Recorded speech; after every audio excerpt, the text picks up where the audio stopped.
I'm a 30-year-old woman named Caroline, and for the past 10 years, I've been the single one at every family holiday. Every Christmas, without fail, someone would point it out. One year, it was a sarcastic comment about how the only ring I'd ever wear was the one on my phone. Another year, my father thought it would be hilarious to gift me a spinster starter kit, a bathrobe, knitting needles, and a box of herbal tea. Everyone laughed. I forced a smile. That was the routine.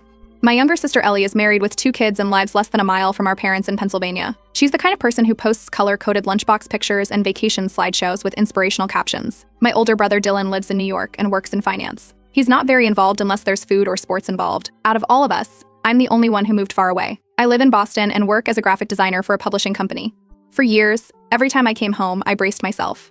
Ellie would go on about her kids and how parenting is the hardest job in the world. My mother would slide in some comment about how the holidays must be quiet for me. And someone, usually Ellie, would make a crack like even cereal gets picked. The family would laugh. I'd pretend to. My dating life became a joke they all recycled like bad wrapping paper. I tried addressing it once. I told my mom it hurt. She brushed it off and said humor was our love language. When I told Ellie to cut it out, she called me sensitive and told me I was overreacting. After that, I stopped bringing it up. I just stopped bringing anyone home, period. The truth is, I wasn't single because I couldn't find anyone. I just didn't want to introduce anyone into that environment. It felt like handing someone I cared about a seat at a table where they'd be mocked on arrival. So I kept my relationships private, short-term, or both. It was easier that way. Then, 8 months ago, I met Alec. He's 33, a trauma surgeon. We met at a design conference. He was there as the guest of a friend who was speaking on medical UI. I was there for work. We ended up grabbing coffee while waiting for our trains, and we didn't stop talking after that. What started as a casual conversation turned into daily texts, weekend visits, and late-night calls. He wasn't just kind or attractive, he was grounded. I could tell him about stressful deadlines, and instead of brushing it off, he'd remember and check in afterward.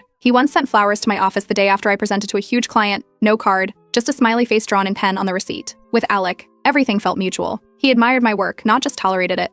He respected my independence and never made me feel like I had to shrink myself to fit his world. I've been called a lot to handle before. Alec called me impressive. We talked about everything: marriage, money, timelines, kids. We were aligned from the beginning. 6 months in, we got engaged. There was no big proposal. We were sitting on the floor with takeout, talking about moving in, and decided it made sense to make it official. I didn't tell my family. Not because I was hiding him. I just didn't want him to become another punchline. I needed this to be ours first, untouched by the passive-aggressive comments or sarcastic remarks. I knew they'd find out eventually. I just wanted to control when and how. That brings me to this year, Christmas at my parents' place. Dylan would fly in from the city, Ellie and her family would already be there, and my parents would be putting together a traditional roast like always. The difference? This time I wouldn't be arriving solo. Alec was flying in on the 23rd. I'd already wrapped the presents, thoughtful things we picked out together. I had my ring box packed, not to show off, but because I wasn't hiding it anymore. I had gone over everything in my head, what I would tolerate, what I wouldn't. If someone made a joke, I wouldn't laugh it off. If someone tried to downplay the engagement, I wouldn't justify it. I wasn't going there to start a war, but I also wasn't going there to make anyone comfortable at my expense. Ellie would probably have her slideshow ready, Aspen ski photos, updates about her oldest learning Mandarin, maybe even a home renovation thrown in. I knew the routine, but this time I wasn't going to be the side act to someone else's spotlight. I was arriving with Alec, not as a trophy, not as proof. Just as myself, steady, secure, and not asking for permission. This year, when I walked through that door, I wouldn't be the family's running joke. There'd be no soft introductions, no long explanations. Just me, Alec, and a quiet understanding between us that whatever they thought, whatever they said, wouldn't touch what we had. We got to my parents' place a little after 3 p.m. on Christmas Eve. It had just started snowing, the kind that doesn't stick, just dances in the air. Alec carried the gifts while I handled the door. Ellie opened it. She was holding a half-full wine glass, wearing a beige sweater and jeans that looked freshly steamed. Her eyes went from me to Alec, then back to me. Her smile came too late and stopped halfway up her cheeks. "You brought someone?" She stepped aside like it was a question, not a greeting. Alec gave her a polite nod and walked in. The living room smelled like cinnamon and roast beef. The decorations were the same as always, the same wreath from 10 years ago, the same stockings with our names in red felt letters. My mother and father came out of the kitchen. My mom blinked once, then said hello with a voice 2 shades too high. My dad stared at Alec's face, then his shoes, then finally stuck out his hand. The shake was quick. No one mentioned that I wasn't alone. That was the first time in a decade no one made a crack about my +0 status. But it wasn't replaced with warmth, just silence. Dylan arrived about 20 minutes later, tossed his overnight bag on the floor, and hugged me.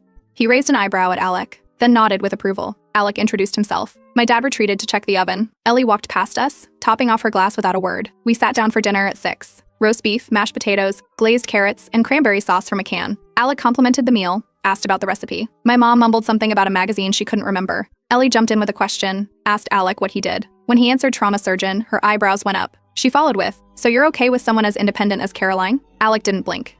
He said that was exactly what he liked about me. I didn't wait for people to hand me space. I made it. No pause. No irony. Just a simple answer. Ellie didn't reply. After dessert, store-bought pumpkin pie and decaf coffee, I stood up and said we were engaged. No speeches. No showing off the ring. Just a sentence dropped between bites. Dylan was the first to speak. He said congratulations, grinning as he leaned back in his chair.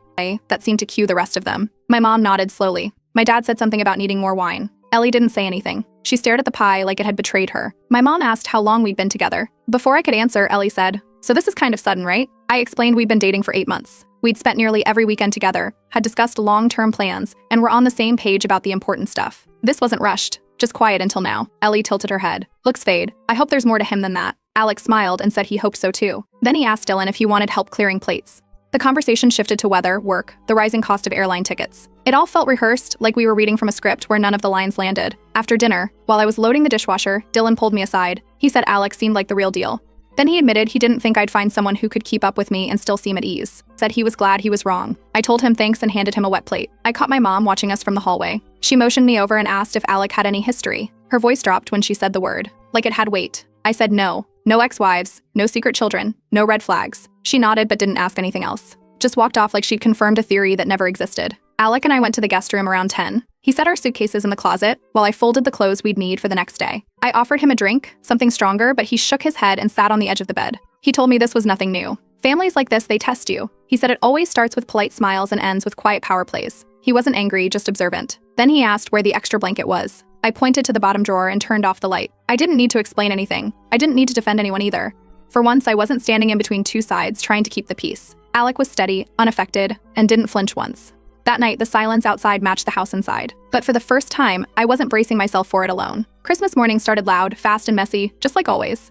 Wrapping paper everywhere, coffee brewing nonstop, and Ellie's youngest running laps around the dining table in brand new dinosaur slippers. Alec came down dressed, alert, and holding a stack of neatly wrapped gifts. He passed them out one by one without much fanfare. He gave my dad a rare out-of-print cookbook on Pennsylvania Dutch recipes. Dad turned the pages twice, flipped to the pickling section, and said it reminded him of something his mother used to make. That was the most genuine I'd seen him all weekend. Alec handed my mom a candle, not just any candle, but a hand-poured soy blend with a scent that somehow matched the color scheme of the living room. She opened it slowly, said it was too much, then set it on the mantle without putting it back in the box. That was her version of approval. Ellie opened her gift from her husband, a generic spa gift card. She gave him a thumbs up and then glanced across the room as her son tore into a brightly colored science kit from Alec. She looked from the kit to Alec like she was trying to figure out how he even knew what her kid liked. Alec sat on the floor with the kids and helped them put together a Lego city bus. He didn't take over or show off, just read the instructions while the boys snapped bricks into place.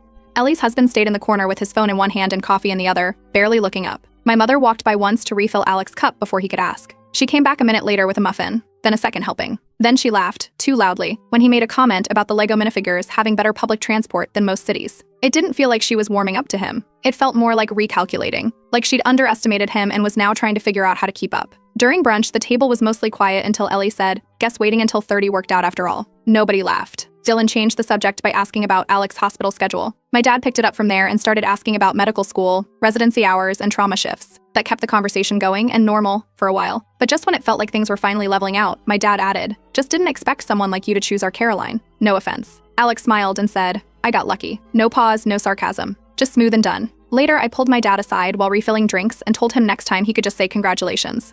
He nodded and offered to slice the pie, like that made up for it.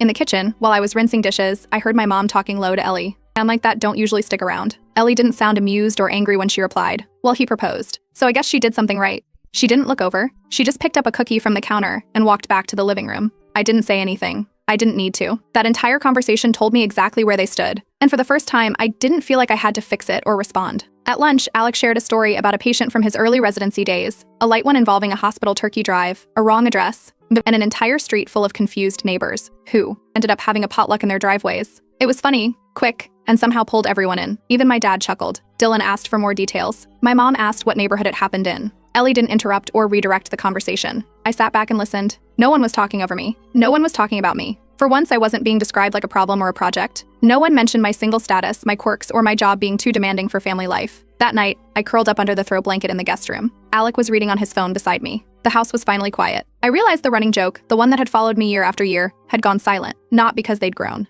Not because they suddenly respected me, but because Alec made them hesitate. His presence changed the tone. He wasn't loud or flashy, but he didn't shrink either. And because of that, for the first time in a decade, I didn't have to either. Alec and I took a walk around the neighborhood the next morning. The snow hadn't stuck, but the sky was overcast and the streets were quiet. We passed a few houses with wreaths on the doors and plastic reindeer in the yard. Alec mentioned how certain things felt off. Not dramatic, just slightly out of rhythm. I told him that warmth in my family usually came with conditions. He didn't push for more. When we got back, Ellie was in the kitchen alone, chopping celery like she was mad at it. She looked up and said Mom and Dad had gone to check on a neighbor on Christmas morning. No one had mentioned plans. Alec offered to step out for a call. He headed to the living room while I put on a kettle. Ellie stood there, watching. Then she asked if this whole visit was just a game to me, like I brought Alec to prove something. I said, no, he's my fiancé. That's the whole story. If I wanted to make an announcement, I could have done it a lot louder. She didn't back off. Said I always had it easy. I got attention without even trying. Meanwhile, she had to do everything right just to get noticed. Marriage, kids, the house, none of it earned applause.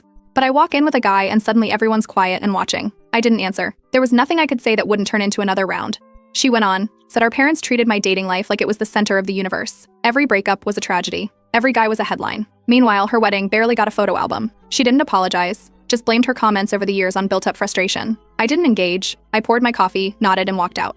Alec looked up when I rejoined him but didn't ask anything. He could tell enough without me having to say it. Not long after, my mom returned and immediately asked Alec if he'd like to help carve the turkey. That was new. My dad had never let anyone else touch the knife, not even Dylan. Alec didn't hesitate. He followed her to the kitchen like it was normal. I watched from the hallway. She handed him the carving fork like she was passing a baton. My dad stood off to the side, watching but not stopping it. The shift was subtle, but clear. They were adjusting, not accepting, not welcoming, just recalibrating their positions. Dylan passed by and said he couldn't recall Mom acting that way with anyone else.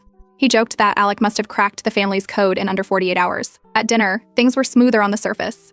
No barbs, no jokes. But when Alec passed the potatoes, my mom asked how he managed to afford such thoughtful gifts. She smiled when she asked, but her voice gave it away, not curiosity, discomfort. Alec didn't flinch, just said, I listen when Caroline talks about people she loves. Then he passed the bread basket to Dylan without breaking eye contact. The room went quiet for a second. No one pushed the topic further. And for once, I didn't rush to fill the silence. I let it sit there. Around 4 p.m. the day after Christmas, I walked into the kitchen to the smell of rosemary chicken and my mother humming like she was hosting a cooking show. I noticed 2 extra place settings on the dining table. Before I could ask, she casually mentioned that Angela and her husband were coming over for dinner. No warning, no explanation, just dropped in like a recipe step she forgot to mention. Angela wasn't just a family friend. Growing up, she was the polished, perfect girl whose mother was best friends with mine. She had piano recitals, clean handwriting, and a wall full of certificates. Every time Angela visited, my mom would start her sentences with, "You know what Angela's doing now?" and finish them with a new milestone I didn't ask to hear. They arrived just after 5. Angela stepped in wearing a tailored coat and heels too sharp for snow. She glanced at my engagement ring, smiled, and said, "Oh wow, it's more delicate than I expected."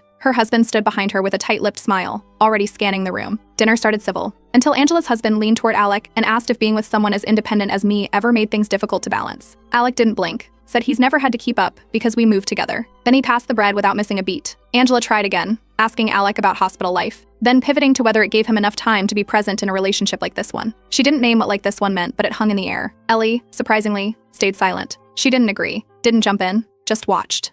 It hit me after the third loaded question. Angela wasn't there by chance. My mom had invited her hoping her husband would show Alec up. It was a comparison dinner, and we were the unannounced contestants. Alec didn't bite. He smiled, gave short answers, never defensive. Angela kept circling, but never landed a hit. When she asked how I managed to land someone like him, I answered, mutual respect. Revolutionary, I know. Angela's expression didn't crack, but she asked for her coat 10 minutes later and said they had an early drive. She barely said goodbye, and her husband didn't even finish his drink. After they left, my mom said Angela was probably just surprised. Then she added, "You two look unusual together," like she was trying to walk back a comment she hadn't technically made. I told her clearly, that's the last time I get ambushed like that. She blinked, mouth slightly open, but didn't argue.